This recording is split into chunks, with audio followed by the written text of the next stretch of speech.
जोहार, नमस्कार। मैं सूरज कुमार, आज फिर आप सबके बीच एक नए वीडियो में। ये वीडियो बहुत ख़ास है। कल आपने एक वीडियो देखा, एक चैनल पे इंटरव्यू चला और उस चैनल पे इंटरव्यू देते हुए हमारे पार्टी के ऊपर में बहुत सारी प्रश्न चिन्ह लगा दिया गया एक साथी के द्वारा। बहुत सारे प्रश्न चिन्ह लगा दिया गया एक साथी के द्वारा, जो पूर्व के हमारे ही साथी हैं। और बहुत ऐसी-ऐसी बात उन्होंने कही, लेकिन एक चीज़ उन्होंने बहुत अच्छी कही, जो मुझे बहुत पसंद आया। उन्होंने कहा कि अगर आप ये 3 चीज़ में से कोई एक चीज़ अगर आप साबित कर देते हैं, तो हम राजनीतिक करना छोड़ देंगे।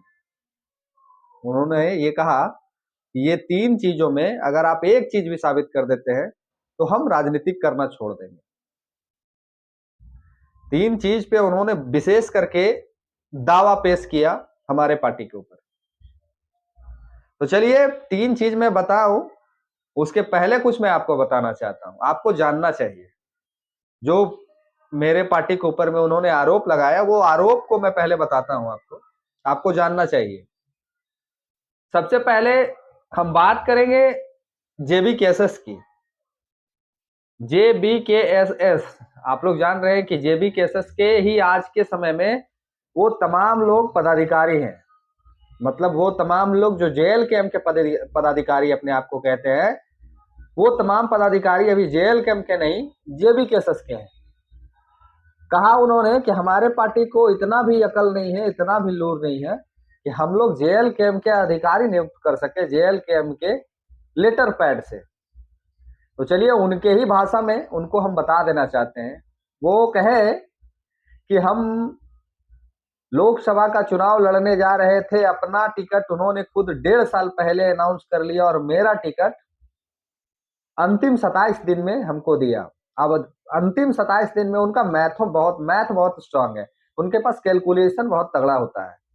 उन्होंने स्पष्ट शब्द में कह दिया कि 20 लाख आबादी, फलना इतना गांव, इतना विधानसभा और 27 दिन, नॉमिनेशन करने के बाद 12 दिन, कैसे हम चुनाव को लड़ेंगे और कैसे जीतेंगे। और स्टार प्रचारक के नाम पे जो केंद्रीय महासमिति है, उसके एक भी पदाधिकारी हमारे प्रचार प्रसार में नहीं आए।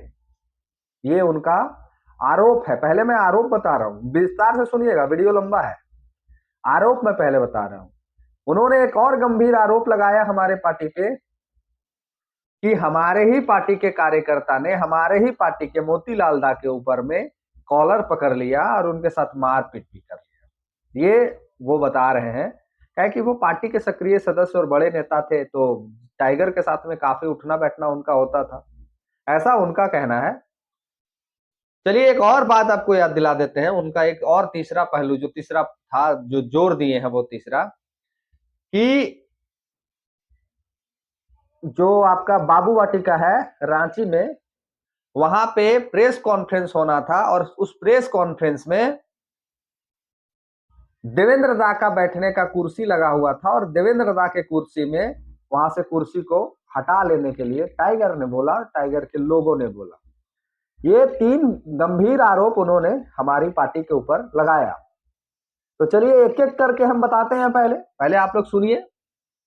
पहला उनका आरोप था, उनको हम पहले जो आरोप लगाए हैं उनका जवाब हम पहले देना चाहेंगे। रांची वाले बाबू वाटिका में जो देवेंद्र दा के बैठने की बात उन्होंने कही कि कुर्सी हटा लिया गया, आप लोग उस समय का वीडियो जाके फुटेज चेक कीजिए, उनका इंटरव्यू चेक कीजिए टाइगर का। उस दिन हम भी बाबू वाटिका में ही अवेलेबल थे, मैं भी बाबू वाटिका में ही था और उस समय संजय मेहता भी आए हुए थे, वो भी वहां पे पहुंचे थे बतौर इंटरव्यू करने के लिए, मन मीडिया को इंटरव्यू देने के लिए, और टाइगर भी पहुंचे हुए थे। अब जरा आप हमको एक बात बताइए, आपके प्रश्न के ही जवाब में हम आपका प्रश्न खोज रहे हैं। आप हमको एक बात बताइए, टाइगर आज विधायक बने हैं, टाइगर विधायक बने हुए 2 महीना पूरा हो रहा है, लेकिन वो जिस समय विधायक नहीं केंद्रीय अध्यक्ष ही थे जेबीकेएसएस के, जहां भी जाते थे ना, लोगों का वार्तालाप तो करना उनसे दूर की बात है, पब्लिक का हुजूम इस कदर उनके पीछे पड़ जाता था कि वो किसी का खाना फुसकी कर दे, इतना समय उनके पास तो नहीं होता था। ये झारखंड की जनता जान रही है और झारखंड की जनता बखूबी देख रही है। काना फुसकी करने का समय टाइगर के पास बिल्कुल भी नहीं होता था। और ये कह रहे हैं कि टाइगर के आदमियों ने कहा कि देवेंद्र दा आ रहे हैं, उनका कुर्सी हटा दीजिए। आपको मैं कहता हूं उस दिन का मेरा भी टाइगर के साथ में वीडियो फुटेज होगा, आप जाके चेक कर लीजिए। मैं भी था उस वीडियो में और टाइगर के बगल वाले कुर्सी में देवेंद्र दा बैठ के इंटरव्यू किए हैं। आप जाके देख लीजिए। पहला चीज तो मैंने आपको साक्ष्य दे दिया। और अगर आपके पास कोई एविडेंस है कि ऐसी कोई घटना, वीडियो फुटेज अगर आपके पास है, तो आप बतौर, बहुत सारे न्यूज चैनल है जिसको आप इंटरव्यू दे रहे हैं धकाधक, उसमें आप चला दीजिए। पहला आप उसमें चला दीजिए। मैंने एक बात को स्पष्ट कर दिया आपका कि बाबू वाटिका में उस दिन हम भी थे और टाइगर के पास उतना समय नहीं होता है कि किसी के काना फुसकी करके कुछ कहने और कुछ सुनाने का टाइम हो उनके पास। तो पहला चीज यहाँ क्लियर हो गया, आप राजनीतिक से संन्यास यहाँ ले सकते हैं। काहे कि आपके पास कोई एविडेंस नहीं है। मैं एविडेंस के साथ कह रहा हूं कि टाइगर का वीडियो फुटेज उस दिन का चेक कीजिए। टाइगर के बगल में देवेंद्र दा बैठे हैं, मैं खुद गवाह हूं, मेरा भी वीडियो टाइगर के साथ में उस दिन का है, आप चाहे तो जाके चेक कर सकते हैं। दूसरा, उन्होंने आरोप लगाया हमारे पार्टी के ऊपर में कि हमारे पार्टी के संगठन के कोई भी व्यक्ति ने इनका साथ नहीं दिया लोकसभा चुनाव में। मैं आपको बताना चाहता हूं महोदय कि जिस समय हम लोग चुनाव लड़ रहे थे, आपको भी बहुत बेहतर तरीके से पता था कि हमारे ऊपर प्रशासन का कितना प्रेशर था, तरह तरह के केस में फंसाए जा रहे थे। टाइगर ने जिस जगह से नॉमिनेशन किया था, वहां से दो नहीं, 3 जयराम महतो और नॉमिनेशन फाइल किए थे। और हम लोग का जिस दिन टाइगर का नॉमिनेशन था, उस दिन ही टाइगर को अरेस्टिंग करने का प्लानिंग किया गया था। शायद ये बात आप भूल गए, लेकिन उस दिन आप भी थे, आप भी टाइगर के साथ गाड़ी में बैठे हुए थे। जरा अपने मेमोरी को थोड़ा सा, याददाश्त को तेज कीजिएगा, तो आपको तमाम बातें याद आ जाएगी। और उसके बाद टाइगर अपना प्रचार में कुछ दिन के लिए वो प्रचार प्रसार नहीं कर सके। प्रशासन, थाना, पुलिस का इतना प्रेशर था कि हम लोग के बीच में भी वो टाइगर अपने प्रचार में नहीं निकल सके लोकसभा चुनाव में। अब ये कहते हैं कि इनके लोकसभा प्रचार में टाइगर नहीं पहुंचे। इनके नॉमिनेशन में खुद टाइगर आए थे, जबकि उनके साथ में इतना दबाव था, इतना प्रेशर था, फिर भी इनके नॉमिनेशन में आए। और इनके नॉमिनेशन में आने के बाद इनका नॉमिनेशन में फॉर्म भरे और उस दिन रैली भी हुआ। अब कहते हैं कि इनके साथ केंद्रीय पदाधिकारी का कोई नेता, कोई बंधु नहीं आया। अब मैं आपको बताता हूं कि मांडू विधानसभा में हमारे पार्टी के कई एक केंद्रीय पदाधिकारी नेता है, हजारीबाग के कई एक केंद्रीय पदाधिकारी नेता है। उसमें गिने चुने कुछ नाम मैं आपको बता देता हूं। केंद्रीय सचिव के पद पे संजय महतो है, केंद्रीय सचिव के पद पे संजय महतो है जो मांडू के रहने वाले हैं। केंद्रीय उपाध्यक्ष के पद पे सूरज कुमार साहू है जो हजारीबाग के रहने वाले हैं। केंद्रीय उपाध्यक्ष के पद पे सूरज कुमार साहू है जो हजारीबाग के रहने वाले हैं। केंद्रीय अल्पसंख्यक मोर्चा के अध्यक्ष जो अभी वर्तमान में है, उस समय वो केंद्रीय पद पे ही थे, केंद्रीय किसी पद पे वो थे, मुझे याद नहीं है। वो गिने चुने चेहरा मैं बता रहा हूं, उदय मेहता, उदय मेहता केंद्रीय वो भी पद पे हैं। उदय मेहता जो अभी विधानसभा का रिसेंटली में उन्होंने चुनाव लड़ा। उसके बाद सूरज कुमार सिंह, यानी कि चतरा से मैं, चतरा से बतौर मैं, याद होगा आप लोग को कि इनके लिए चतरा से हम लगभग 10,000 आबादी उठा के लेके गए थे। हमारा पूरा चतरा संगठन, हमारा पूरा चतरा टीम, आज भी वो फैज अनवर जो जोहार हजारीबाग है उनके चैनल पे है वो वीडियो, आप जाके देख सकते हैं कि वो इनके चुनाव में सभा जो हो रही थी उस समय हम लोगों ने कितना एफर्ट लगाया था और कितना जान फूका था। और कई एक गणमान्य केंद्रीय पदाधिकारी जैसे कि बरही से कृष्णा यादव हो गए, रामगढ़ से हमारे मुखिया जी हो गए, रामगढ़ से पनेश्वर भाई हैं, मांडू से बिहारी भाई हैं, और बड़का गांव से कई एक साथी, बड़का गांव से कई एक साथी जो केंद्रीय लेवल पे काम कर रहे थे, जो केंद्रीय कमेटी के सदस्य थे, उन्होंने अपना पूरा शक्ति झोंक दिया लोकसभा चुनाव में इनके प्रचार प्रसार में। इवेन हजारीबाग से बाहर के लोग, यानी कि मैं तो बाहर के था, मैं चतरा का रहने वाला था, हमारे हंटरगंज के केंद्रीय सचिव हैं किशोर भाई, सुबेंदर भाई हैं आपके कन्हाचट्टी के, और भी कई एक साथी, जिला अध्यक्ष सुनील कुमार महतो जो चतरा के जिला अध्यक्ष हैं, ये तमाम लोगों ने पूरा शक्ति एफर्ट झोंक दिया था इनके प्रचार प्रसार में, जो केंद्रीय लेवल के नेता थे, जेबी कह सकते केंद्रीय लेवल के नेता। हम लोग इनके प्रचार में अपना शक्ति को झोंक दिया। और अगर आपको लोग को नहीं यकीन है तो मेरा फेसबुक पेज पे जाके वो तमाम वीडियो फुटेज आज भी अवेलेबल है, जाके आप चेक कर सकते हैं। तो इनका दूसरा सवाल भी मैं जवाब दे दिया कि ये कहा कि केंद्रीय लेवल का एक भी नेता इनके प्रचार प्रसार में नहीं पहुंचा। टाइगर नहीं चाहते कि मेरे अलावा कोई और चेहरा निकल के सामने आए। अब एक बात आपको बताते हैं इस प्रश्न पे कि सबसे पहले तो आप ये क्लियर कर लीजिए कि आपके केंद्रीय लेवल के नेता लोगों ने आपको पूरा समर्थन दिया। सूरज साहू का दिन वो याद है मुझे, आज भी आप लोग को बताना चाहता हूं कि सूरज साहू जो केंद्रीय उपाध्यक्ष पद पे हैं, वो चुनाव में इनका इतना एफर्ट लगाया। एक इंजीनियर है मुकेश इंजीनियर, उन्होंने चुनाव में इतना एफर्ट लगाया। बड़कागांव विधानसभा प्रत्याशी विकास कुमार महतो, उन्होंने इतना एफर्ट लगाया, हालांकि वो प्रत्याशी नहीं हो सके।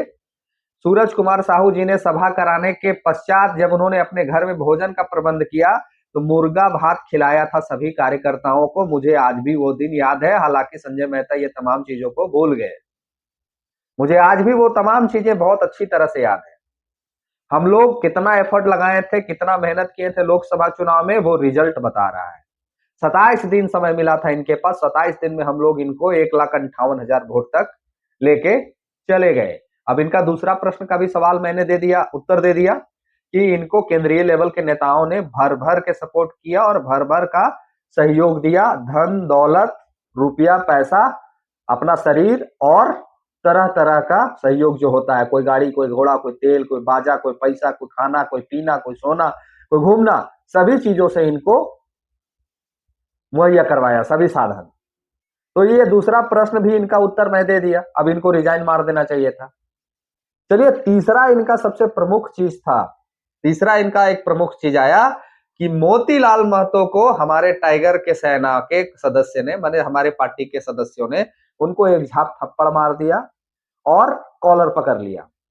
तो इन्होंने ये चीज कहा कि अगर हमको कोई झूठ साबित कर दे तो मैं संन्यास ले लूंगा। दो चीज पे तो मैंने इनको झूठ साबित कर दिया। तीसरा चीज, मोतीलाल महतो जी को अगर टाइगर के किसी पदाधिकारी ने बेइज्जत किया, मोतीलाल महतो को अगर किसी पदाधिकारी ने थप्पड़ मारा, मोतीलाल महतो को अगर हमारे केंद्रीय अध्यक्ष ने नकारा, बेइज्जत किया, इन्होंने देवेंद्र नाथ महतो जी के बारे में भी कहा कि उनको भी बेइज्जत किया।